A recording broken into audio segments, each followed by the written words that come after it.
I got to bother incredible. everyone about the existential crisis I'm having about my bangs. So that was fun. Noticed. For no one but me. So here's the thing. Twigg and Jenkins viewers, you never actually, did you bring out the bangs on air yet? On video, I don't think you did. In the Rory interview? Oh, yeah, you had it in the Rory yeah. interview. Okay. So, but I noticed you're not rocking the bangs today. No. They're new. I've had bangs for the first time in my life for a week, and I know that there's a lot going on in the world. No one cares about my bangs.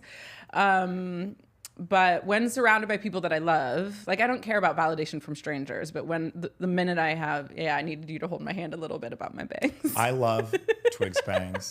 And this is the perfect segue to me opening the show, which is welcome to the Twigg and Jenkins podcast. We are your hosts, Carri Twigg, Bangless, and Brad Jenkins. In so many ways. A little banged up in the face, but we brought down the lighting a little bit. So God bless. God bless. But we are 51 days out, Twigg. 51. Well, we're recording. We have to edit this and get this out in the world, but there's no other way to put it. This is game time. This is it. There's nothing else that you can really do, in my opinion, from a campaign to change the trajectory of your ground game, of your ad game, of your messaging game. What you have right here is what you have. How are we feeling? Yeah. Carri Twigg, how are we feeling post-debate? Well, I mean, to your point, it's like the strategy needs to be in place. You can't radically implement a new strategy. But now the question is, are you able to execute on the strategy that you've laid out? Yes. And she has a challenge in the fact that she's been the nominee for a month or so. However long this podcast existed, 6 weeks is about the length of her campaign. And there have been 3 different campaign teams, right? So you had the Biden team that rolled over. Then you had her people who were coming over from the VP's office. And then you had the Pluff and the Obama alum of it all. And so I'm not sure whose strategy is actually in charge. My assumption is Pluff's. Yeah. And is that enough time to come up with a strategy, kick the tires on it, implement it, and then have it be turnkey? And that's the question. And I feel, I know that we've talked a little bit about this last night.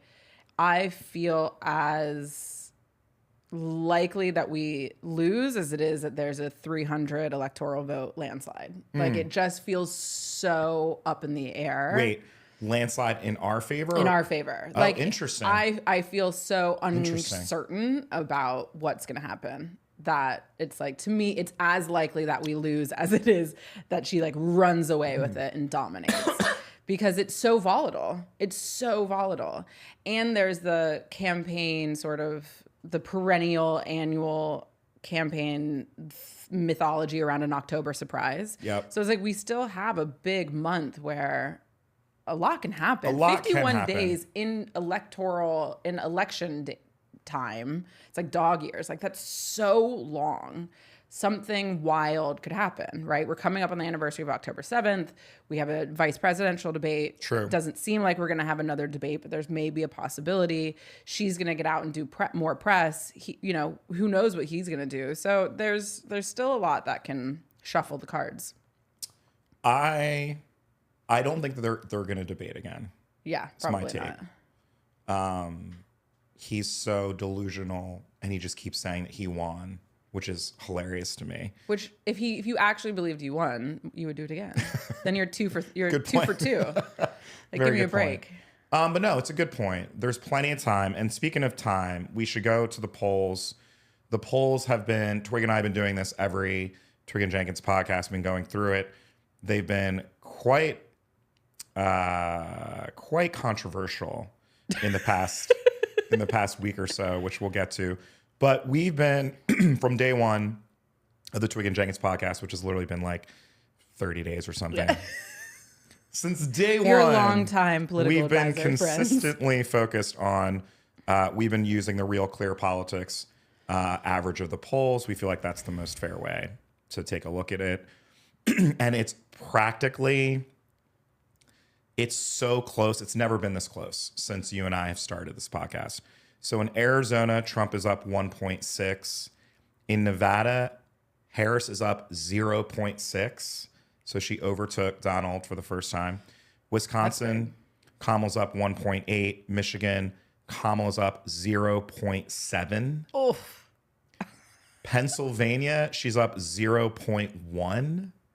And Georgia, Trump is up 0.3. Could not be closer. Could not be tighter. Most of these average of the polls are pre-debate. So we'll see. Right. I think you and I I feel like she'll get a little bit of a bump from the debate. Yeah, I do too. But see, this is what I'm saying. Like those poll margins are so insignificant, statistically insignificant, as to be completely useless. If anyone God bless all these pollsters doing all this work, but this is bullshit. If you're like a campaign person, like these, like what am I supposed to take from that? These numbers are full on bullshit. It's literally anyone can win. This is what I'm saying. This is why it's like it feels as likely that she loses. I am as prepared for a loss as I am for a landslide victory. I'm also, weirdly, I'd go the flip too. I'm as prepared for her to win narrowly and for him to win in a landslide. Yeah, sure. Like I can see that shit happening too. All outcomes are possible. We're in the multiverse. Like we thought that shit was over, but here we are. Our campaign apparatuses contain multitudes. Can I back up and ask you a question that you might not want me to ask you on tape? Let's go. I love these kind of questions. Because I know that you pay more attention to the polls than I do. Mm-hmm. I think you pay more attention to external stuff in general, right? I'm generally speaking less interested in what's sort of happening in the world. That's not what I mean, but you know what I mean. But do you actually think, so like the pollster demigod of the left is Nate Silver. Sure. And yet he seems to be wrong a lot. No, that's not true. Is not true? No. Is he really? Because didn't he call... Well, I mean, all of the polls in 2016 were wrong. Okay. Nate Silver was he wasn't uniquely wrong. No, and he was less wrong than most everyone else. But because he was the oracle right in 2016 and everyone religiously read Nate Silver, everyone blamed Nate Silver for Hillary losing. It's like, poor guy. But he was actually, if you were to go back and look, and it's not that anyone needs to defend Nate Silver. So anyway, sorry. Well, I just feel like so many people put so much stock by him. Yeah. And to me, as someone who doesn't put much stock by polls anyway, yeah, the sort of, Nate Silver said, as a justification for basically any manner of participation or non-participation seems a bit outsized to me. Yeah, I think Nate did a very good job in that moment around that time. But Nate started during the Obama years. I mean, there were people on the targeting team who were in regular conversation with Nate Silver. He had a blog at that time. 538 was just a blog. The thing about Nate is a lot of the stuff that he was doing was sports related. Speaking of sports, which keeps coming up. Nate was a statistician, and Nate liked to predict trends and liked to predict very kind of sabermetrics, sports driven data.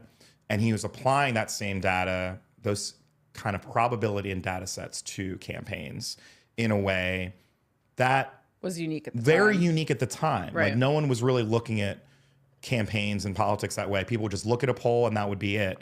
No one was looking at a poll, but actually putting it into a full model, which is voter participation rates, how things are leaning, expectations around key moments in a campaign, like a convention or like a debate, and really looking at trends. And so polls are a snapshot of a moment, but there's a larger picture, right? Economic trends, unemployment data, if there's a natural disaster, all of these things are thrown into this model. And that's what Nate was doing. And, you know, yeah, he was wrong in 2016, as was everyone. And he has, this is a very good segue, Carri Twigg, to my outline, because we do outline, guys. You keep showing your phone. I keep showing my phone to the camera. Nate Silver, if you are a Nate Silver head, and there are a lot of people out there who are, a lot of the people who are Nate Silver heads right now are Republicans, because Nate Silver has Trump with a 60% chance of winning. Still. 60.1% chance of winning. And that's his electoral college predictability. Now, this is why electoral college is fucked and it's stupid. And I don't know why we have an electoral college. The popular vote probability. Well, yeah. Kamala Harris, 62.2%. I mean, the odds of her not winning the popular vote, like no so matter what, it seems like she's going to win the popular vote. That is what's scary to me, though, right? We all know Kamala Harris is going to win the popular vote. Right. But if you were to believe Nate Silver's model, then Trump is pretty much going to win the Electoral College. The numbers are even. Right. The popular vote probability for Kamala and the Electoral College probability for Donald Trump. We are definitely going to we want to have our guy Tom Bonnier on. I think we're going to have him on soon. CEO of Target Smart. He's incredible. And he's someone who, for his job, it's not just the polls. His job is actual real voter data. Who is registering? Who is voting? Where are these people? And so Tom is actually, as we speak, in a public beef with our guy Nate Silver. Nate called him out very interestingly on Twitter. So, it's not just Donald Trump. I'm Team Tom. Nerdy statisticians also get in beefs. I don't know anything about the beef, but I'm taking sides. We're going to ask, yeah. Of course we ride for Tom Bonnier. Of course we ride for Tom Bonnier. I don't know this Nate. Never met this Nate. We don't know this Nate. But no, I guess this is the question. We've talked about how if you're a campaign operative like Twigg and I were, you don't watch the polls. Yeah. You're just focused on what you have to do day in and day out. The polls are noise. If you're a field organizer, if you are a advanced person, like none of this stuff matters to your actual job. It doesn't matter. Yeah, it does. I mean, it does convey sentiment, right? And Sure. I think that campaigns are so hard, and you ask people to do so much work. You ask people to make some sort of sacrifice, whether it's leaving California and going to knock on doors in Nevada or in Pennsylvania or in Georgia, or to give money or to tweet or whatever we're asking people to do. Yeah. And the sentiment conveyed by the coverage of the polls has, I think, a real impact in that sense, right? About whether or not it motivates people to either be like, oh, it's a lost cause, I'm not going to do anything, or she's so far ahead, I'm not going to do anything, or we could still win this, blah, blah, blah. And so I feel as though that's the only major way that they are useful in a public context. I mean, I think they do give they're like a tool for internal people at the pluff strategist level.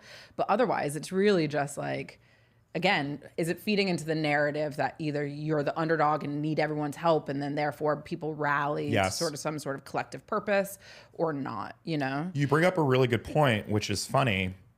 In fact, being down in the polls, like if you read these chaotic email pleas for fundraising, they're so bad. They want to be down in the polls because there's panic. We're down in this poll. In fact, they're often the first to discredit the polls when they're ahead. Right. They're like, don't believe that. Don't believe it, because they don't want that feeling of, we're going to win, let our foot off the gas. We don't need to donate. We don't need to be engaged. Speaking of Nate Silver, the number of times Nate Silver has been in the subject line of these desperate pleas for fundraising has been, magnified 10 or 20 fold. It is a really good point. I think, weirdly, this is kind of where you want to be if you are Pluff, Julie, all those guys. Like, you want it to be even, right? So that meaning that enthusiasm, no one is taking it for granted. Right. And to your point, you also don't want to be far behind and then people just tune out. Right. How do we feel? I think last we spoke, we were with Roy right before the debate. Right before the debate. So we've had the debate. We've had the T-Swift announcement. We've had the debate. Twigg and I did a very late night response to the debate. which some of you have seen. So I think our very loyal listeners heard us talk about that. How are you feeling about the campaign since the debate? I mean, it's only ended. It's only been a few days, I guess. It's only been a few days. I mean, I'm ready to see her really get out there. I thought she did so well. I think the coverage has been great. I think she should be doing all the press she possibly can get her hands on. She should do everything that anyone invites her to. Yeah. We have a bunch of big celebrity events coming up on the 17th for National Voter Registration Day. You have the VP debate coming up on October 1st. But really until election, with no other debate, she doesn't have another high water mark. And so she needs to be hitting press pretty hard. She hasn't been. She has not been. No. Yeah, This she's is what done you and one I interview. Been saying. Yeah. But every day. I kept hoping that it was like we're keeping her quiet to the debate and then we're gonna get out there and nail it. But I don't know if that's happening. Okay, it hasn't happened. There's been one interview. So this will be the first interview, or I should say this has been the only interview that she's taken by herself, because the only other interview she's given with CNN was with Tim Walz. And she gave it to a local Action News Philly reporter who's a very nice young man. Great. It was an 8-minute interview. You're not going to get anything. In my humble opinion, I feel like that was almost like a checking of the box that they did another interview. Doing it local sends a strong signal that clearly Philly is the most important city probably in this entire election. But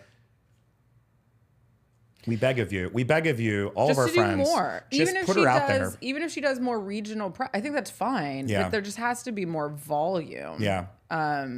Because one of the things she did so well in the debate was she gave people an opportunity to get to know her. Yes. Again, not that many people know her. People don't pay attention to vice presidents. And I liken most politics to NASCAR. Politics for most people is what NASCAR is for me, which is like, I grew up in Ohio. I grew up in rural Ohio. My brother watched NASCAR every day of his life. It was on billboards, it's in the newspaper, it was on TV, it was on the coffee cup that you got from the gas station. It was everywhere. And yet it's like cars going in a circle. Like Dale Earnhardt, like that. Like I don't know anything about it. I don't know when it happens. I don't know why it happens. I don't know where it happens. I don't know the rules. I don't know anything about it, even though I was inculcated. I was surrounded by it growing up, but I just zoned it out, right? I decided early on it wasn't for me or relevant to me. And so filtered out all the information about it. And I think that's how most people treat politics. They're just they're not paying any attention. Yes.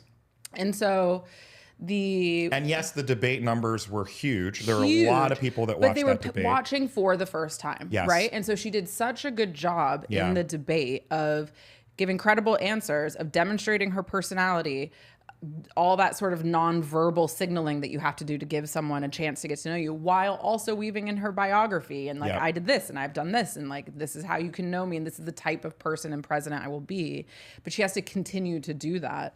Yes, 68 million people watched the debate or something, but people need repetition. They need to keep hearing from her and in a variety of forums, because Trump is so distracting. Yes. In those type of environments and there's so much to remember. It was so dense that you also need to then see her on the local news or in Parenting Magazine or in this or in that, so that she can have a floor to herself outside of like the head-to-head that a debate is. I love the NASCAR example too, because the people tuning in are people who are already interested as well, right? Totally. So the people who are watching, by and large, those people have already made up their mind on who they're going to vote for. They're there like it's Super Bowl. They're there like a competing, whatever, like a NASCAR race to cheer on their person. Right. Or they've committed to vote. Or they've already committed to vote. Part of her ability to win this thing will be convincing people who are not convinced that they are going to vote to actually turn out. And I don't think that while those debate numbers are great, I don't think that percentage, that pie chart, what percentage of those people are young people, first-time voters, sporadic voters, independent voters. They're not watching that debate live. They're watching the clips. They're watching the coverage. Maybe they're not even watching that. To your point, it's a very good point. We forget, I think, we're in our own bubbles and our algorithms. We're just assuming everyone else is seeing what we're seeing. Right. And I think if no one watched the debate, I think the only thing people know is that Trump went out there and said people were eating cats and dogs. Right. Like, that's pretty much. That's what people talk about. That's pretty much it. It wasn't so much Kamala. Like, as great as Kamala was. Yeah. There were not many viral clips of her speaking. Yeah. There were clips of her reacting. Yes. There were clips of her laughing. Yep. But there weren't any clips that have gone around and been memed and made into songs and the whole thing. All of that was actually Trump. I know. That's the thing. It's like he sucks so much oxygen out of every environment. So she needs these hits, press hits, Agreed, to stand alone a little bit. So CNN did a really good piece. I think our guy, what was his name? Edward Isaac Dover. Did you like that? Did you like that coffee? Did a piece, and it was kind of like, what is the actual media strategy of the Kamala campaign? Jen O'Malley Dillon and Pluff were the two people quoted. What'd they say? It was great. I mean, I think that it's what you and I have been saying. So, I think that Pluff confirmed we're going to get her out there. Okay. We have to get her out there. She has to. We're going to be doing things that are not traditional media. Great. Which is great to hear. We just haven't seen it yet. And so I think they did point to, as you just did, the National Voter Registration Day is on September 17th. They have Obama and like 30 celebrities and all these people lined up to post videos. The Taylor Swift of it all, as much as... That chick moves numbers. Yes, that's what I was just going to say. As much as we think this stuff doesn't matter, it matters. Of course it does. Her post... according to our guy, Tom Bonnier, by the way, Tom has been name checked 4 times on this podcast episode already. He went on CNN. Target Smart had tracked voter registrations from Taylor Swift's post went up 500%. People were registering at 10,000 registrations per hour. He confirmed. I'm really glad the site didn't crash. There's nothing. Can you imagine? PTSD. Twigg and I remember Healthcare.gov. that. Healthcare.gov. Don't Google it. Don't Google it. Well, ironically, she did point people. She didn't point people to an organizational website. She pointed people to vote.gov. I know. That's what I mean. She pointed to the government. God bless. I know. This is what I'm saying. Good job, USDS. Maybe we'll talk about it in another episode, but Brad single-handedly saved healthcare.gov. I did not. I did no such thing. 100% This is not true. Ask Zach Galifianakis. God bless Zach Galifianakis. But what are your takes on Trump? So on the left, we've got a really great debate. We've got all of this excitement, enthusiasm.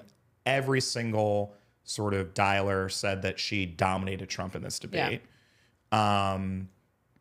I know I'm typically the one that tells you how the right is reacting, but have you been following? I'm just trying to figure out your media diet. Like, have you been watching what Trump's been doing? No. I don't feel the need to put myself through that. Like, there's so many things to do with my day. Tracking what Trump's doing is not one of them. That watching someone who isn't a serious person and doesn't take what he's doing seriously outside of his own sort of narcissistic bubble, like, I feel no need to contribute to the attention economy he's trying to build around himself. So let me ask you this. How do you think he's responding? This could be another great segment. Carri speculating wildly. Carri speculating on what the right wing is doing, and then I can tell you for sure what they are doing. I mean, I assume just more of his sort of grievance and projecting and lying. So he's crowing about winning the debate. Yep. Oh, I did hear someone said that he said that she got the questions in advance. Yep. Yeah. That happened too. Cool. Cool. But the funniest thing about that, I just couldn't stop laughing because I'm like, bro, it's a presidential debate. Everyone knows what questions they're going to ask. I mean, there are honestly, like 6 standard questions you're going to ask. The economy, abortion, healthcare. Like, what do you mean she got the questions in advance? Well, again, because he doesn't prep, because he doesn't, Yeah. like, he's so, the whole concept of being prepared to do a job is foreign to him. True. And, like, as someone who's not prepped for this conversation, I relate. We Yeah, are both you Geminis. empathize. We both just swan in. Yeah. But it's like, he's not a serious person. He lacks substance and lacks any sort of intellectual dexterity around this. I think I've said this before. He's all instinct, right? He's just he And has that works for him so in such a well, big right? way. He is someone who has pulled rabbits out of a hat over and over and over and over again. But always the day will come when you reach into the hat and there's nothing there. And that's what we saw happen in the debate, right? Agreed. Is he just got smoked because he was outworked, out prepared, out hustled, and was up against a competitor that has had a decade now of watching him. And so, you know, I assume that he will their strategy at this point, I would imagine, is just to make sure that every single one of their supporters or people who are inclined to be a supporter of theirs holds the line, that they they dust up as much kind of froth and excitement and outrage as they possibly can. They are as disruptive as they possibly can be. I'm sure their sort of election shutdown mechanism basically went into overdrive. Yeah. You know, what they're doing in Springfield, I'm tracking really closely. Yeah. And that is, I mean, I think indicative of everything of all the kind of various tactics that they use, which is just lies and... So this hurts my soul because Carri Twigg nailed it and you didn't watch any of the right-wing media. I've been watching it. I've been hurting my soul watching this shit for you and for the podcast. Twig's like, this is what I think they're probably doing. And she nailed it. No, you're right. I mean, I was curious how they were going to respond because this is the difference between Republicans and Democrats, right? This is the biggest difference. Donald Trump got smoked in the debate. Every single metric, every dialer, every snap poll, she smoked him. He immediately after said, no, I won. And he kept just saying random numbers. He's like, I won 80-20 in this one, and I won 70-30. And he was just making up numbers doing his live press conference. What does Fox News do? They agree with him. Yeah. And every single pundit and every single person, they agree with him. Yes, Trump actually did win. And he would have won even more if yada, yada, yada, right? She didn't have the answers. It was tilted in her favor. ABC's in the tank. What do Democrats do when we suck at debates? We talk about how much we suck at the debate. And then Biden is thrown off the ticket. Do you know what I mean? Like, and when Obama got smoked against First Mitt Romney. debate, that was awful. And we were shitting ourselves. We were pissing ourselves. We were like, we're going to lose against Mitt Romney. What is it about what do they drink? And what is in their water where they're like, you know what? We are just going to decide that although many people believe that Donald Trump lost, we believe our guy won. You know? It's just like it's something that Democrats can honestly learn a little bit from. You know? But it is one of those things that it is in a meta sense. It is not a good habit to start. You know what I mean? Like being appropriately calibrated to reality is actually a better thing in the long run. Yes, agreed. Now, in the short term, sure, delusion and just zero shame and claiming victory at all costs, despite all evidence, it might work and is working for him. I mean, he's had a really good, solid decade of just saying things and speaking them into existence. Yeah. But what we need a culture as Americans that actually rewards people who are willing to be honest about, willing to speak the truth. Yeah. And you know, and the thing, like this whole, that's one of the, and I don't mean to be too heady about all of it, but it's one of the things that I find still so mystifying. And I know we want to talk about dudes at some point, but I find so mystifying about this sort of like hyper masculinity of the MAGA right is how fragile it is. Yeah. Like anything less Very than good perfect, like you have to win, you have to dominate. Otherwise, you're no longer that thing. Yeah. And to me, it's so much stronger to be like, no, actually, I didn't do that great. Yeah. I didn't nail that. And I can endure. I Yeah. can endure that shortcoming and then do better next time, or deal with the consequences of my lack of preparedness or the consequences of my actions. Like Joe Biden gave us such a lesson in what it means to be a serious, responsible adult and a sort of like dignified man. Yeah. To be like, I came up short, and Yeah. as a result, I have accepted the consequences of this thing, and it's not what I wanted to happen, Right. and I'm not happy about it, and it's a grave disappointment. And that is what being a grown-up means. It means Right. you live out the consequences, even when they're awful. And speaking of, not to use that example, which I think is so spot on, it's like being a parent. Like when you have a spoiled brat as a kid, Yeah. right? They get spoiled because you just go along with their bullshit. Yeah. And I think that Donald Trump, and there's a really great piece in The Atlantic about how he just fundamentally just yanked the Republican Party, just snatched it from them. And the quote at the beginning of his like entrance into politics was that he had no respect for any of these Republicans. Yeah. He met them, he saw them, and he could see and sense these are some spineless motherfuckers. Yeah. And it will not take me very long before all of them are kowtowing to me. And you're right. There's an interesting thing, even among the right-wing provocateurs, like the people who claim all facts, like the Ben Shapiro idiot, like all these people were also still defending Donald Trump during the debate. It was so intriguing to me. And I think that one, I mean, it shows to me that they're very worried, right? Yeah. Like if you can't be honest with your people about the fact that you just lost a debate, you must be worried that your guy's going to lose. Right. Right. So there's almost like overcompensation that's happening.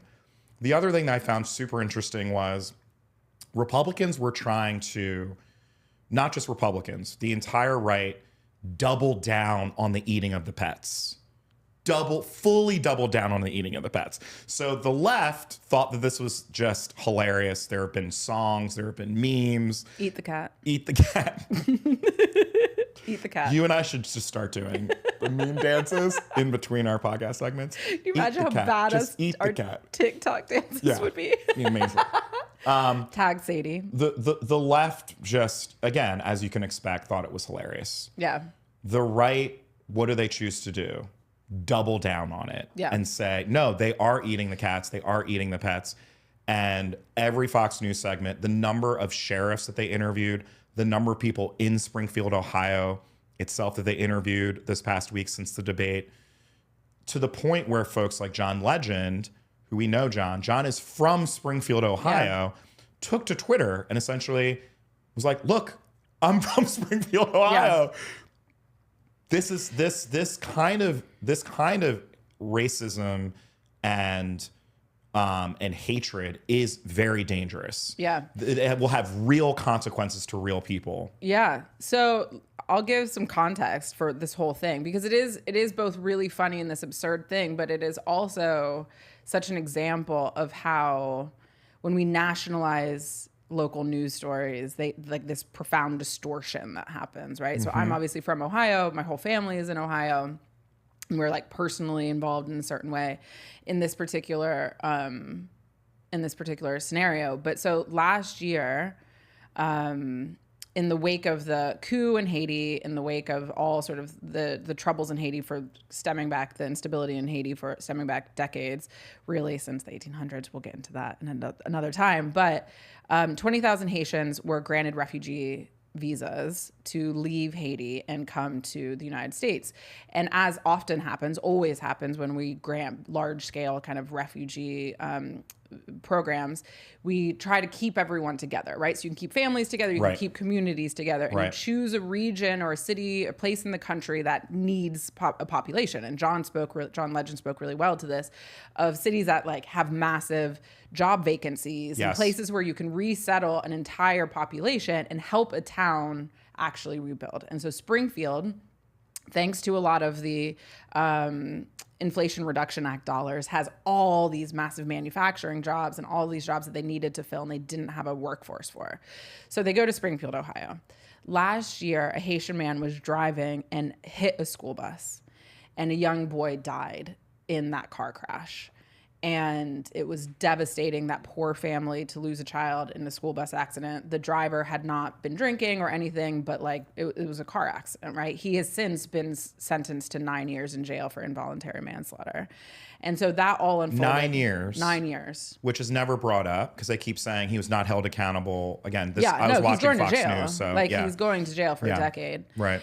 And we can talk about, that. But a child died. It's devastating, it's devastating, And so this all happened. Springfield is not a big town, and so to resettle 20,000 people into Springfield is challenging. It is difficult, right? And the mayor had come out and said, this is a big burden for us, but imagine them. Imagine having to leave your home country. You don't speak a language. You're trying to resettle. You're in this place you've never heard of. Like it's hard all around, and everyone's doing the best that they can. And so all of this is unfolding. They're trying to kind of go through this process. And then JD Vance gets to be the nominee. Your guy. I mean, this man, and he... I want to see the caption of that. Honestly. I hate this dude. JD Vance. Blah.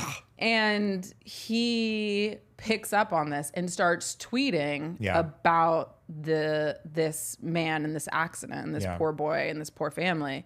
And the family has repeatedly asked him to stop. Right. Has repeatedly said, our son did not, do not use our son in this way. Keep his name out of your mouth. How dare you? He would not agree with you. Like, if my son were alive, he would not vote for you. You are antithetical to everything our family and our son kind of represented. Keep his name out of your mouth. JD doesn't care. Right. And so has been sowing discord. Fast forward to so this has been popping off all summer. Fast forward to the debate. Trump mentions it on the stage. In the week since the debate, Springfield was basically shut down yesterday because there were bomb threats to all the major city buildings. And schools, too. Threats to schools. Yeah. People who have been involved in this have been doxxed, have had their home addresses leaked, have had their phone numbers leaked, have had threats to, we should prosecute them, we should murder them. It is out of control. Yeah. And the governor of Ohio, a Republican, Mike DeWine, has come out and just been like, please stop. This is completely fabricated. This is so unnecessary. Yeah. We do not need this. The mayor, sheriffs, as you're pointing out, people related and identified to Springfield, Joe Biden, President Biden, over and over and over again, everyone's like, this is not true, which is in some ways really heartening, right? We have not done a good job over the course of the last 10 years of really shutting these things down in a large scale way when Donald Trump sort of foists himself and his army on the right of digital, his digital militia into local events. But it's so insidious. It's really irresponsible. It's so dangerous. But it's also, not to be one of these people, but I'm going to say it. We had Jose on, who's an undocumented leader. And Jose sort of kind of called that this was going to happen, which is to say, you can't just ignore immigration as an issue. You cannot let the right define this issue, scare millions and millions of people every single day about this issue. And then when something does happen and pop up, Democrats are left reeling because we don't even know how to talk about this issue. To your point, people don't know the history. What you just described was the best explanation of Springfield, Ohio that I've heard. No one has talked about how we are a country of immigrants.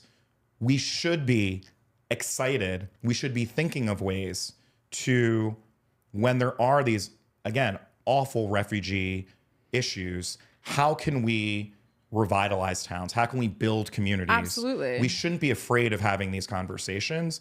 And so now what we're caught dealing with is explaining, we're on our back foot and we're explaining. That's such a good point. We are. And it's if you care about America that isn't just the coasts, you should be one of the most ardent supporters of immigration in this country, because small and mid-sized towns are shrinking. Yes. And everyone's going to the coast or going to the Austins or the Columbuses or the whatever, the mid-tier, middle-rung cities, because there's not enough there. And so if you can bring in a population that can help keep jobs there, bring in arts, bring in things to do, bring in other young people, you can actually revitalize so many towns across America. It's what you said is so right. And also the other thing that Trump does, which is ingenious, because we give Trump shit all the time on this podcast, but I think there are times where I will note how Trump is so smart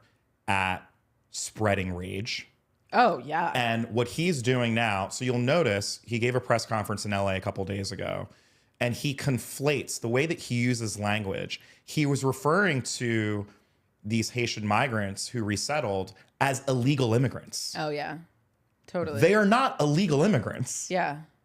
They're like, there was a whole process that you just described. Yeah. And then in the same breath, he says, we have to send them all back to Venezuela. So then it's not funny. It's not, we shouldn't even laugh, but it is funny. It is funny. Yeah. Because we're talking Haitians.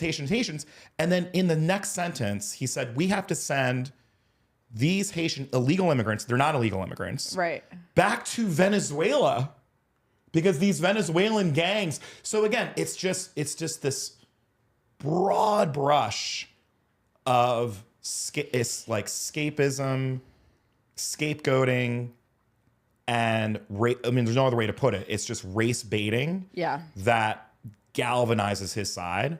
And we talked about how Kamala did not take the bait with the race question, which was so great. She did a really good job. Right. But this is now going to be something that Kamala Harris has to address. We have no choice. Yeah. So I think the fact that you have John Legend, others like yourself, I volunteer Carri Twigg. Like, you should go out there and speak on behalf of the campaign about what's happening in Springfield, Ohio. Because I have not seen, God bless our friends who do this punditry work, they're doing the whole thing where they're saying it's racism, which is fine. Like, racism is great, but that doesn't explain what's actually happening. Do you know what I mean? Like, people vote for Donald Trump. People don't vote for Donald Trump because he's racist. Right. The fact that Donald Trump is racist is a thing that people all know. Right. They're voting for Donald Trump because of so many other reasons why. Right. Him being racist just does not factor into why they're going to vote for Donald Trump. Right. It's not like a non-starter for someone. Right. It's the same with this issue. Yes, this is an issue that is clearly race. I mean, it's just. Sure. Would it be unfolding this way if the 20,000 people in Springfield, Ohio were from the Ukraine? No. Absolutely not. Probably not. Absolutely not. And yet it would, I mean, think about that. There's a huge effort. In fact, our friend Romana worked huge effort of resettling all of those Ukrainian refugees. Yeah. There's so many Ukrainian refugees who've now immigrated to America. There's not a single story about that. So, it's tough. I do think that, again, I try to look at the bright side of it, which is, maybe this is an opportunity for us, for Democrats, for Kamala to show leadership. Well, and Republicans, right? Yeah. I mean, I think that I have felt really heartened to see, and don't get me wrong, I think Mike DeWine, governor of Ohio, could have gone a lot further because they were like, well, what do you think about what Donald Trump had to say in the debate? And he was like, well, that was interesting. Okay, sack up a little bit. However, at least there need to be more Republicans coming out and just being like, time out. This is too much. Have there been any? Well, Mike DeWine. Other than I just mean like outside. In general, you pay more attention to them than I do, but it represents like a bit of a, to your point, like a vulnerability, right? And the fact that they might be a little bit more willing to break from some of the absurdities of, like, even I saw that Marjorie Taylor Greene called someone out for being racist, which was incredibly rich and hilarious. But the idea that there are Republicans who are willing to sort of be like, okay, I might not go full-throated anti-Trump, but I mean, aside from like the Lincoln Project Never Trumpers, but like people who are voting for him distancing themselves is interesting and wasn't something that was happening 6 or 8 months ago, you know? Very good point. Yeah, it's almost, I do feel like this is Springfield, this moment is an inflection point for sure. And you're right about October surprises. I mean, they tried to do this the last time with remember the migrant caravan, and it was like on Fox News every single day, right? So this is, this is nothing new, this playbook of if you vote for a Democrat, your town is just going to get overrun by illegal immigrants, right? Right. And those are the images that you're seeing every single minute on Fox News and on the right wing. The one thing that the segue may be a bit of a stretch. Let it go, let it rip. But I'm going to let it rip because so I watch a lot of like right wing news to know what the other side is doing. Our people are in our own bubbles. People who are politically active are on our own bubbles watching the left wing media, right? But then to your point, there's everyone else. It's the NASCARification. To be fair, I don't watch a ton of left wing media. You don't. Yeah, it's a good point. You're just. I read things. I don't like to watch things in general, but I am more of a reader. But here's the thing. When I was working at the White House, when we were working at the White House, I remember I went home to Ohio and was hanging out with someone I went to high school with. And they were like, so like, Twig, like, what are you up to? What are you doing? And I was like, oh, I work for the president. And they were like, president of what? And I was like, oh, right. Like, no one cares. No one cares. Outside of the Beltway, no one gives us, like the president of, like, no one gives a single shit. And I think since then, I've just been, like, it was such a humbling moment of like, right. Yeah, you don't care. know immediately who I'm talking about. Right. I was like, oh, the president of the United States. And he's like, cool. Zero follow-up questions. Right. And it's just, people are thinking about other things. Yeah. And so whether I watch the stuff on the right or the stuff on the left, it's sort of like, it's reflective of such a small microcosm. Yes. That it's almost useless to me. So this is the biggest thing. This is I'm a little bit of a... I interrupted your segue. No. This is actually really good. I'm going to tie a couple of threads from the beginning of the pod to right now and make a case for people to do something. We haven't had calls to action. Okay. I'm try this. Call to action. So one of the reasons why Nate Silver's model shows Donald Trump winning so resoundingly is that his expectation on the voter turnout is so skewed towards independents and Republicans. He calls them, I believe, conservative and independents. And that's just how his model shows. That's who he believes are the most engaged and the most excited. There are people like Tom that disagree because he has Target Smart data to disagree with that. Now, the thing that keeps me up at night right now is what you just described, like your friend from Springfield, Ohio, who's like just doesn't care, or the NASCARification of it all.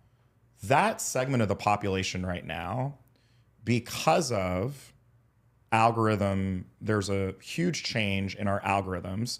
It happened in February of this year.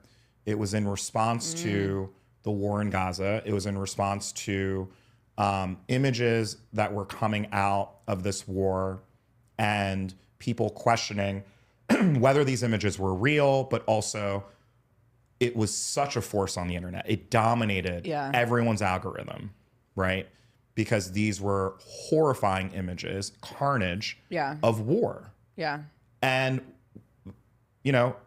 this is also the new age of social media. When you and I were kids and the Iraq war happened, we just saw little blips of bombs on CNN. That's what war was to us. We didn't see families, we didn't see towns, we see schools, children mutilated from these bombs. Yeah. Now we do. Now we see those images. And a few things happen. One, the outcome of that has been one of the largest anti-war student movements that I've seen in my adult lifetime. For sure. And then the second thing was, our U.S. policy has not changed from it.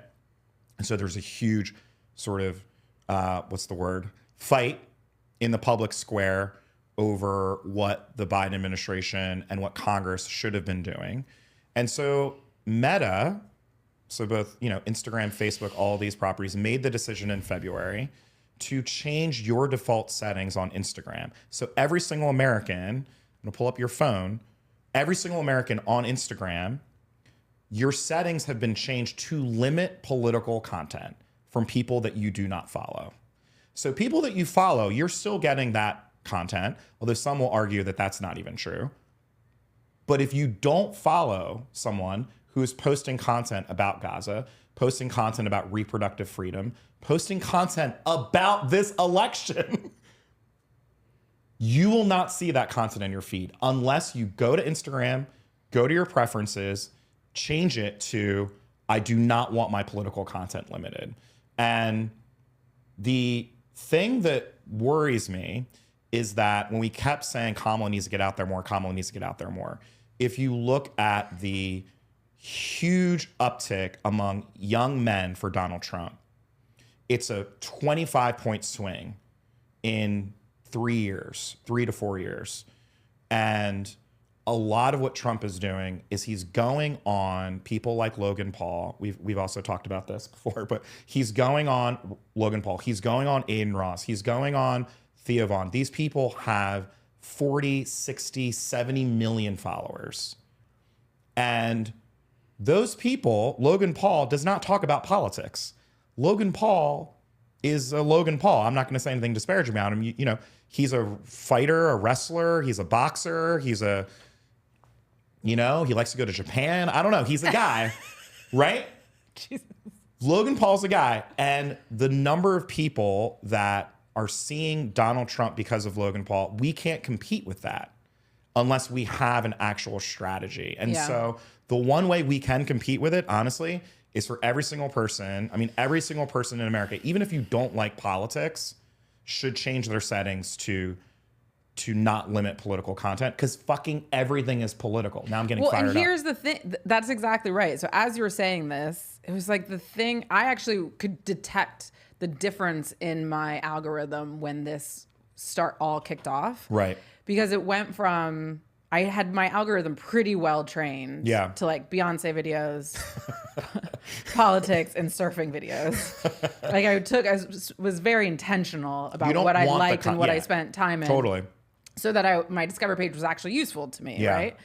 And then sort of overnight, all the politics went away. And it was like all really quite toxic like Fitspo things for women of just like how to get rid of this or add that and blah, blah, blah, blah, blah. And it was just like dominant overnight. Yes. And so it went from this thing that I'd actually spent some time on trying to make correct and relevant to me to like generic girl things, right? Of like generic woman in her 30s, therefore needs ads about how to like prevent wrinkles and have a fat ass and a small waist. Right. And that is such a political thing. Like that, like the dominance of women need to be thinking about this. You should be looking like this. You should be adhering to these beauty standards. You should be, you know, that this age puts you in this particular life stage, which means you need this thing or that thing or to spend money or to buy this. Like all of that is deeply political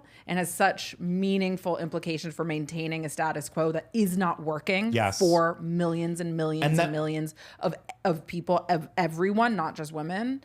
And this idea that this fallacy that we've allowed to be perpetuated, that the only thing political in life is whether or not you can put a D or an R at the end of it versus how you spend money, where you spend money. All of that is so damaging and corrosive.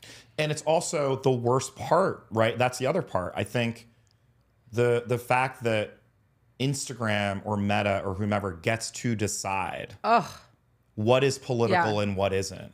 Because I would argue that the feeding of the beast, like this capitalism and this consumerism and this, like wanting to just be perfect and making you feel bad about yourself, like all that's political too. Deeply. That is political too. Deeply political. So, you know, anyway, so anyone who's watching this, go change your settings. We've never done this on the podcast. We'll see how many people do it. And I'm also curious to know how many people knew. This is my like party trick whenever I'm at a party. I'm so fun at a party, clearly. Invite us to your parties so we can talk about. If I like meet someone new, I'm like, hey, did you know your Instagram settings got changed? But, you know, I think, and maybe this is a good sort of question for you, because we have not brought up your guy, JD Vance. We brought him up a little bit with regards to Ohio. Yeah. But I cannot brook a life in which he is the vice president of the United States. we should do a supercut every time I say JD Vance and then your facial reaction. It's just your distaste is absolutely incredible. But he has a vice presidential debate coming up. He has stoked this Ohio stuff to the nth degree. He's also been This is how Ohio gets screwed, right? Yeah. Like it's an insult now amongst the kiddos, oh yeah, and this is why. It's being JD Ohio. Vance. JD Vance is why young children, or Say Gen someone is Alpha Ohio. or whatever says Ohio, and there's like that means crazy, or it's like it's hard to refute, and I'm upset about it. Vance is also doing another thing that I found interesting. He, compared to our guy Tim Walz, is out there a lot more as well. Yeah. And that's the other thing. You know, we've talked about the gender gap. Republicans will win. I think Donald Trump will win off of how much they can run up the score with male voters. Yeah. And I thought that with the selection of Tim Walz, we would see Tim out there. You know, like, for instance, here's an idea. Take this for free. Kamala campaign. You don't even have to pay me for this. Why not have Coach Walz on Monday Night Football? Yeah. Why not have Coach Walz at college football games?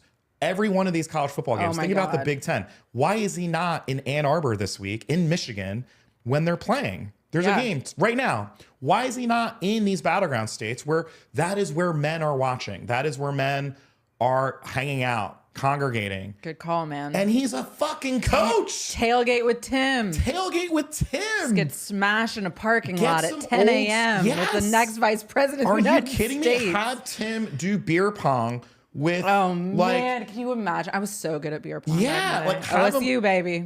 have him play beer pong with like some OG football players, like back in the day. That's a really good idea. Can we clip this exact Yes. thing and just at Kamala Harris? at Kamala Harris. And there's only so few weeks left, right? I know that they're doing all these traditional voting events. No, you're right. But they should every single Take 'em, Sunday, yeah. every single Saturday. Also Friday nights are high school football games. Go to every major battleground state. Yeah. Where there's major high school football games. Yeah. Get Coach Walz at that shit. Yeah. Have Coach Walz go on the Bill Simmons podcast and Yeah. talk about football. Have Tim Walz go on, you know, like have him go on Shannon Sharp. Like I don't know about right now. But maybe not right now, but you know what I mean? Yeah. Like this is where, man, and No, I completely agree. Clip it, tweet it at the campaign. Exactly. Just cut me a check after we win. You know what I mean? Like just cut me a check later. We'll just retroactively. It's for America, Brad. It's for America. You're getting your payment in the form of roads and bridges and freedom. I don't know. But no, it's such a good idea. And the fact that the sort of like media blackout extends to him is also really quite weird. shocking. It's weird. In a weird way, he is good. He's so great. And what I will say, just to dog JD Vance for another moment, take another opportunity for a quick one. When Trump said in the debate, she was like, ask your vice presidential nominee. He's like, I don't talk to that guy. He's like, I haven't talked to JD. Like, I haven't consulted with them. And it's just like, so great. This guy is so useless. Such a cuck. Such a cuck. He's such a cuck. He really is. I cannot stand this man. God bless JD Vance. My last question for you, because I know we got to wrap up soon. So we've been focused a lot on men. Right. Particularly white men. What I want to talk to, not to sound, this is going to sound so weird. This happens to me all the time. As multiracial people, I feel like I'm allowed to make this joke. Yeah, you have a wide range of you have a big playing field. I have a big playing field, but sometimes I do get asked questions and they're like, from your black side, tell me about this. Sure. But I want to do this to you from your white side, Carri Twigg, because you are a half white woman Yeah. trapped in the body of a black woman. Not trapped. Not trapped. Not trapped. Very joyfully. Oh man, I'm gonna get myself in trouble here. But Yeah. what are we haven't brought up? White women have not been brought up at all. White women went for Donald Trump. We keep bringing that up. The reason why Hillary lost was largely because of white women. They performed a little bit better when it was Biden v. Trump. But what do we take? What are your thoughts on white women right now? White women voters, not broadly. I feel like that would be a really awkward question. First of all, I love white women. Yes. Excuse me. We love white women. Nothing wrong with white women. Some of my best friends are white. My wife is a half white woman. That's right. Yeah. God Both bless. your work wife and your actual wife. I'm really into half white. All right, we gotta stop this. Black. We gotta shut this down. Gotta take it easy. Cancel us. Cancel us. Dare you? Be like Ronnie Chang. Cancel me. We canceled ourselves. Sorry. Anyway, shout out mom. Shout out all the white women in our lives. We love you. Listen, I think that I would be more concerned about the ability of white women to be productive and contributive to this election, if not for the Dobbs decision. Yeah. I think the reality is that for all women, but white women in particular, the reproductive freedom has been like a staple of their adulthood, of their entry into feminism, of their entry into politics. It is such a benchmark for how white women move in political spaces, right? And they represent a huge portion of both the cultural and the sort of political infrastructure of protecting reproductive freedom. Black women, Latina women, all of us have been central to it as well, but it has really been a white women's, like, access to birth control, access to IVF, and access to choice, to abortion rights, are what makes white women as powerful as they are. Oof. That's without question, right? It is why they get to be in the workforce. It is why they get to be in academia. It is why they get to have the lives and the privileges that they do. And so I think that absent those, when those things get threatened, they are in a much more existential place than they have been, than they were with Hillary. Yes. Than they necessarily would be for Kamala absent that. And so I think that Kamala also represents something that they can really aspire to. I think that white women can see themselves in Kamala, even though Kamala is not white, even fractionally. But she represents a aspiration that white women have been culturally exposed to, right? Yeah. Like, have the husband that loves you, have the career that you want, have a silky silk press, like, have great skin, looking bad at 50. You know what I mean? Like, she looks so good, or however old she is. Chef's I taught you that term last night. You did. What did I call it? Pull it back out. You're like a blowout. I called it a blowout. Which it works. Twig was like, Brad, we're gonna hone in. We're gonna hone in. It's not a blowout, Brad. And get you, get you where you need to be. And so I think that's why. Doesn't mean that there's not going to still be millions of white women that vote for Donald Trump. However, I just think that white women are incredibly animated and galvanized by this campaign, and are going to see in Kamala a candidate that they can really get behind. And also, don't forget that we all sort of had a tortured relationship with Hillary Clinton. We did. I mean, if you went through the 90s and the Clinton era with her, it was just tough, you know? And Hillary, I think, also was so traumatized by, and not to play armchair psychologist, but I think being a presidential spouse has to be in some degree traumatizing. Having your husband dog you out like that in front of the entire world, and have to sit next to him on a primetime special and be like, I'm staying, you know, and that, like, being your dude, they're still together. They are still very much partners. Like, none of that's my business. But I think in 2016, we didn't get to see who she is, right? There was always this disparity. We know so many people who know Hillary Clinton well, Right. And everyone's like, she is the funniest, nicest, most loyal, like smart, down to hang chick.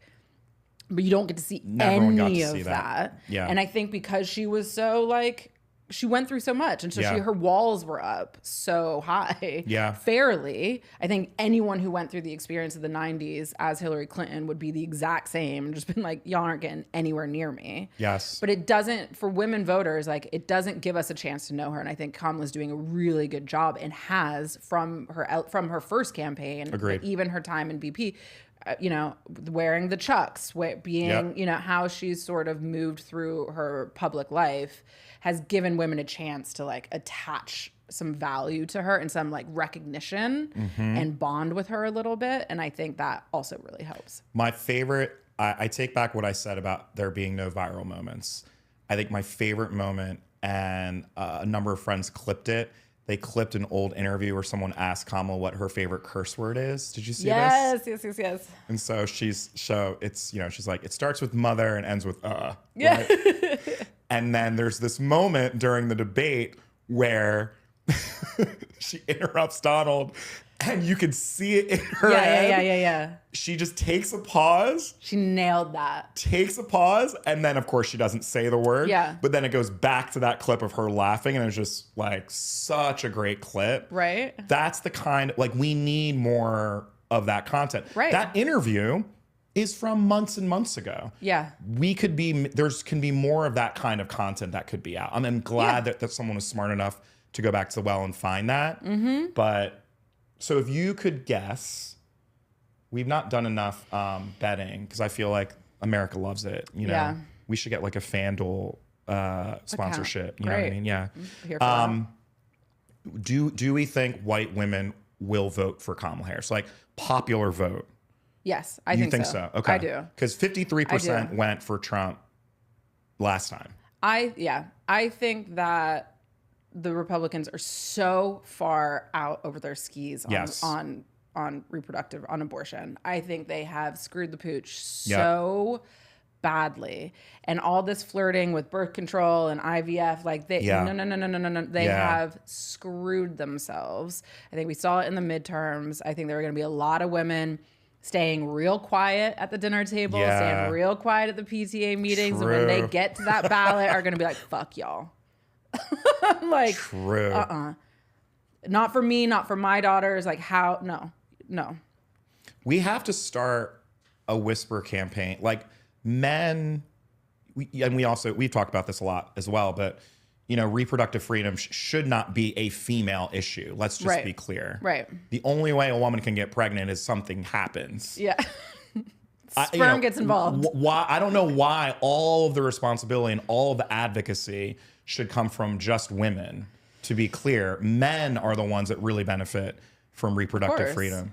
But the thing that I am worried about, I think that you're right. I think that number is going to go up. But I'm also worried about all of those men, especially older men like my dad, who don't want to wake up to a female president. So a lot of these men were also going to stay silent, right? Also going to be quiet, not rock the boat. But when they're in that ballot box, right? When they're in that voting booth, they're going to click Donald Trump. That's the big change. Yeah. When Joe Biden was on the top of the ticket, you and I said it, right? Yeah. Maybe the podcast didn't exist yet, but we were like, this election is going to be decided by 50,000 women, 50,000 white suburban women spread across 3 states. Yes. And that is fundamentally different. This election is going to be determined by men, not just white men, because Trump's on track to get like 30% of the black vote, which is record-breaking. If Trump gets 30% of the black vote, I think he wins. We're screwed. He wins, yeah. But he's on track to get a really high percentage of the particularly black male vote across Pennsylvania and Georgia. Yeah. And this is the first election that has been determined by men in such a precise way in probably modern history. And I listen to a lot of Scott Galloway, which we can have a debate about. Which we could talk about later. But his whole ballywick is men. And one of the things that he was bringing up on one of his podcasts that I thought was really interesting and fair, a really kind of precise critique of Democrats, is that we have completely we have completely abdicated our responsibility to white men and to men really in general, right? He's like, I literally went on the Democratic Party website, and apparently there's a section that's like, we serve, and it's like women, black people, AAPI, you know, like Asian, blah, blah, blah, blah, blah, blah, blah. And just like men just are not listed. Yeah. And he was like, that is really telling to me. And as you know, like someone who did all the labor unions in the White House, like I functionally had the white guy portfolio. Right. Obviously, SEIU and a lot of other industries are predominantly women of color. But like I had the white guys. Yeah. And we did not treat them super well. Right. Right. Like we gave them between the 2008 campaign, 2012, like I literally had to beg unions to endorse him in 2012. Yeah. Then going into the White House and doing healthcare and all these various policies with him. A bunch of what's happening in U.S. Steel right now is stuff that I worked on in the White House. And wait, I want to clarify what you mean by that, though. We didn't treat them well policy-wise, I think, right? Like, I think both. You think both? Because I remember... I could not... Listen, Twigg, I remember you and I were in that office together at the White House, and we would get allocations. Remember we get allocations for like different events, or allocations for, you know, clutches or whatever it is. Labor always got the most. Right. Do you know what I mean? Like we took care of, meaning like strategy wise, we understood how powerful unions were. And maybe it's more like politically transactional. But what I mean to say is we didn't lose sight that white men were important. Right? I would really disagree with that. Oh, really? We would give labor unions tickets to things when we needed to build a crowd.